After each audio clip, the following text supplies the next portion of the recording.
thought the mic went out for a minute. It didn't. I was fooled. Jill, as a lover of words and a reader, you gave us many things to think about. Thank you. Next up, we will hear from the Vocational Program Coordinator of Duluth Public Schools. He has a ton of teaching experience, ranging from kindergarten Phi Ed to high school social studies and culinary arts. He enjoys the outdoors, especially on a mountain bike, and loves to cook. Here, with My Life as a Learning Addict, is Brad Vieths.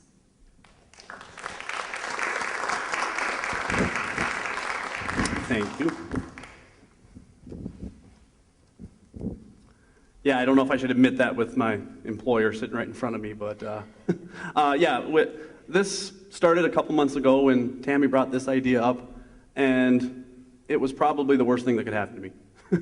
Because I am one where I'm Brad Vieths, and I'm the Vocational Program Coordinator of Duluth, and I'm a frequent addict, and I have to admit that. Unfortunately, my frequent addict is of learning.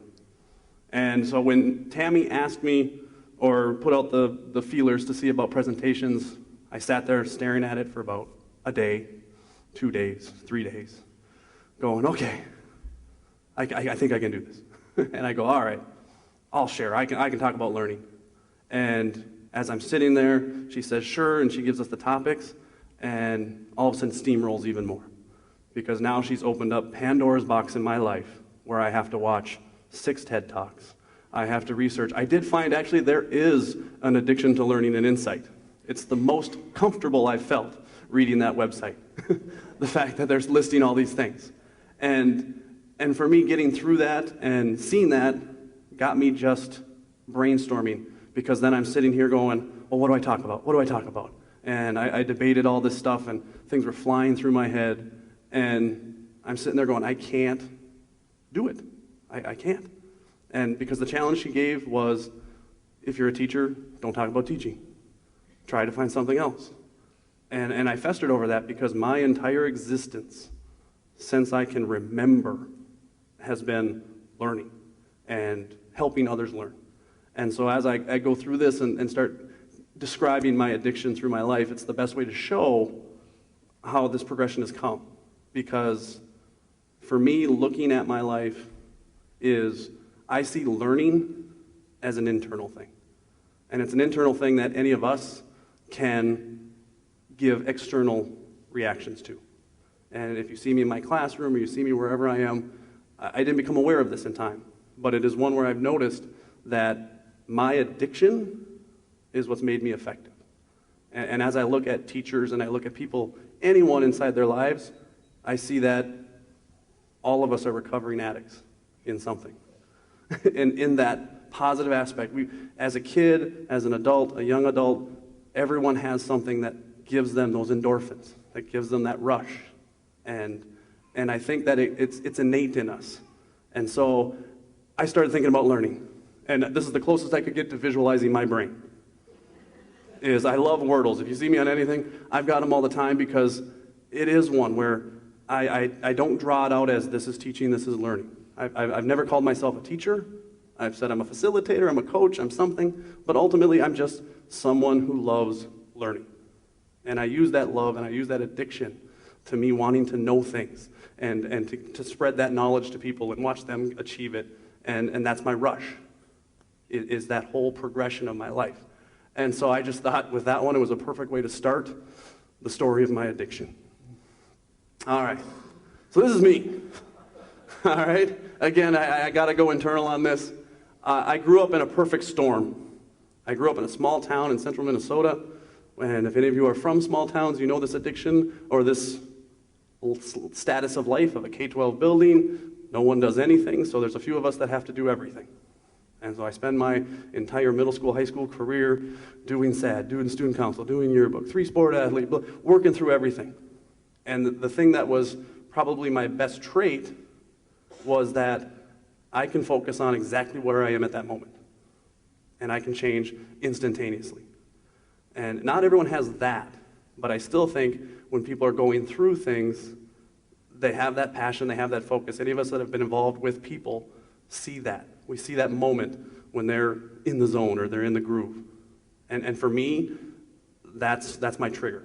When I start seeing that, I want to be the person to get that going and get that moving forward. And so I spent my entire high school career learning everything I can about every sport. All right, I knew my passion was towards learning, and so not only do I join this group, but we take this group around and we're doing trainings for students everywhere, and I'm not even in class. I don't remember going to class because I'm doing all this stuff. And it just kept growing into college. Finally, done with the small town. Whew, I'm coming up to Duluth. I'm going to be able to just focus. I'm going to have a degree, and then I'll have a job, hopefully. Unfortunately, I chose my degree was education. And I get to college, and what do? All of a sudden, I make it about a semester, and I'm just quietly going about my business, not talking to people, and all of a sudden, I'm running college cross country. I'm doing the bands, I'm doing the theater, I'm doing this. I decide, hey, why not double major and have 2 minors? Let's do that, because I need to know these things. And that's where college was bad for me, because I have all these people that know everything, and I needed to know it too. And so I'm going through all this to the point where college again, and again, I'm not aware of this at this point. I'm just like, this is me, I'm sorry. And I would apologize to my parents, I'd apologize to everybody, saying, I am so sorry, I just can't stop. I have to know everything. And so finally, I worked my way through college, and I got a career. Thank goodness. I have an elementary teaching degree, and I have a high school teaching degree in social studies. All I gotta do is find a job. So I find my job. What a great charge. I start teaching, and I think I've got it. And I'm working through, and I decide, all right, if I'm gonna teach elementary phy ed and high school social studies, I'm gonna just put my mind into that and focus and learn everything I can. And that makes it about a year or 2. And then I start going around this going, you know what? I need to do something else. Let's start a track team. Let's just do it. Why not? And so I start working, and we start doing a track team. And I start working my way through. And as I start working my way through this career, let's do basketball. Let's take over the yearbook. Let's take over everything. That's just what I do. All right? And it comes down to, as I'm going through all this, is purely just that drive and that thrust to want to know as much as I can as where I'm at. And I keep working. So all of a sudden, I leave my small town school, and I just say, I'll go to a bigger school. Well, all of a sudden, now I'm starting to work in a charter school. Well, now what do I teach in a charter school? Well, now I'm not only going to teach social studies. Heck yeah. I can do mock trial. I can do DECA. I can do whatever you want. I'll even do home maintenance. I know nothing about home maintenance. I am the worst person that you would ever want trying to fix something in your house. And here's the school entrusting me with this. Teach them how to fix things. Okay. And so I obsess over it. I start working through. And then I take a senior exit course that I teach. And I'm like, I'll just do this. And all of a sudden, you can see my brain just going and going. Thank goodness I'm single at that point, because I think my wife would kill me. All right. Then I decide, that's not just fun. Let's coach college basketball, because that's a little more fun. And I start working on that. Well, if I'm going to coach college basketball, I got to know everything. My first year college coaching, I read 16 books on basketball. Why? I have no idea, but I carry around 16 books now on women's basketball, because that's what I coach. And the obsession. And so I'm going through my 20s looking at this. And I start shifting, all of a sudden going, all right, I got this. Now I'm going to move on, and I'm going to teach ALC. And you know what? Why not start a culinary program? That's a great idea. And all of a sudden now, for some reason, I had a school board agree to do this on a whim. Because I had a passion, I present to a board, and I say, let's start a culinary program. And I lay out all these things, and the principal and the superintendent are like, well, we can try. And all of a sudden they call me the next day and go, they approved it. And I'm like, so now I got a month to learn how to be a culinary teacher. And I did cook through high school, and I had the training, but no paper degree. And as I'm going through this summer, I show up the first day of school, the principal comes running down to the hallway and looks at me and goes, we have 0 kids signed up for your class. And I'm like, well, yeah, it was summertime. It's hard for them to enroll. And so I literally had to bake 300 scones, and I just run around recruiting. Want to learn how to make scones? Want to learn how to make scones? And boom, we had the classes full by the end of the day. All right? And so it was this constant going around of things. I get there, and all of a sudden they're like, hey, you played football at a small town with only 20 kids. Maybe you're an expert. Sure. And I research everything so I can coach football. Then all of a sudden I decide, well, if I'm going to coach football, I got to start doing some of these other things. And I start working my way through to the point where I'm like, hey, let's get nationally certified as a strength coach and become a strength coach and start a company. So I spent 3 years learning how to become a strength coach, and the main reason is because someone there told me when I failed the first time, they go, well, you kind of need an exercise physiology degree. Okay, fine. So I spent 3 years teaching myself exercise physiology just so I could learn it. And I start working my way through, and I keep going, and all of a sudden we start ending up, and I'm like, I don't have a license, so I'll get a vocational license. And I'm working my way through all of these things. And this is supposed to be my focused time. And so as I've been sitting back looking at my 15-year career now, here I find myself with a K-12 principal's license, a vocational coordinator, and here I am in Duluth. And as I was sitting there thinking about this when Tammy got this conversation going with me, is all of this came down into is going, why have I done this to myself, much less anyone else that's been involved in my life?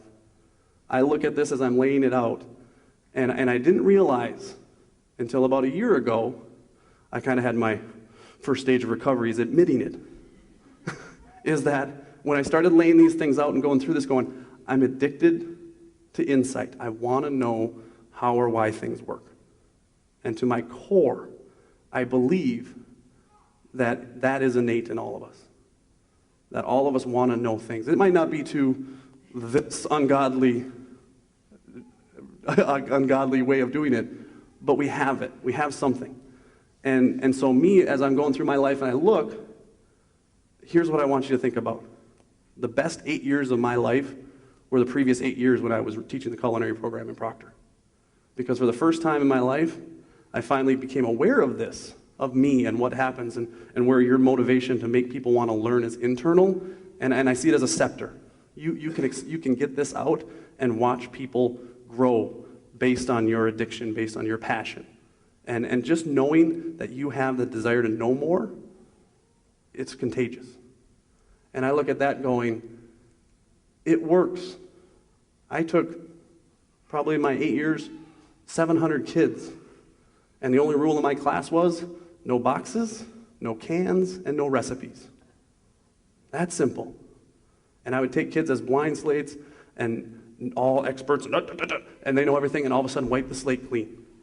And watching my students over those 8 years trying to figure out how to make a cookie, how to do this, how to do that. And it relates a lot back to what Mike was saying early on in his, is that belief of they would watch me with just having some passion in something as simple as making a cookie.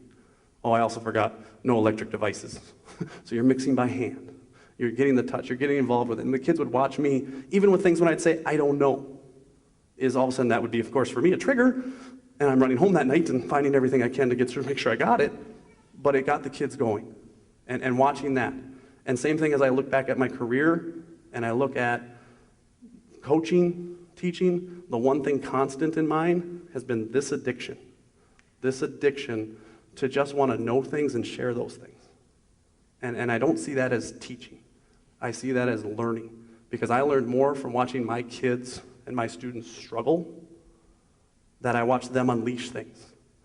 I watched upwards of 8 of them go to culinary school and make a whole lot more money than me. And I saw kids that came to it later. One of my favorite examples is Travis up there. Hated my class. LD, assigned there as a sped teacher. Had to be stuck there for 2 hours a day, complained the whole time. Gets a hold of me last fall. Vieths, you'll never guess where I am. Jail. Nope. He goes, I'm in Denver. I'm like, well, good. I'm glad life figured out. He goes, I'm a pastry chef. And I just literally, it was Facebook, thank goodness. Otherwise, I would have dropped everything. And I'm like, no way. You're the one kid that didn't even want to be there. I know. And now in the 6-8 months since I've talked to him last, him and his buddies have started one of the top restaurants in Denver for Asian noodles. And it was just that, and he had sent it back to me saying, I just remember the passion and the fun. He said, I just remember that it's contagious. And so that kind of stuck with me as I was driving back from Moab, hitting Denver going, I kind of should go watch him. I should go see what he's up to. But it got me going. All right? And so as we're leaving tonight, I want you to think about that obsession. And I want you to think about that you showing that passion, you showing and being okay with the addiction, or at least refinding your addiction, it does take off. It does expand. And I've made it a point now with my family and my 5-year-old daughter and my nieces and nephews. I worry about the future of learning because it's not so much about learning, not so much about sharing the passion and sharing that addiction and finding an addiction, a positive one, and getting them to feed off of that. And so I will listen to my daughter, and I will listen to endless stories of Dora the Explorer and PJ Masks and everything else that's great in the world, because at least it's igniting something in her. You might carry with the games. I'm terrified of games and technology. But if it's going to lead to something and give it, I just challenge all of you, as I challenge myself every day, to not necessarily push it down, but look at it and say, go with it, because that is the part that people feed off of. They want to be around that. No matter what it is, if you are passionate and you want to know stuff and share that, game over. You win. And so that's all I have. Thank you very much.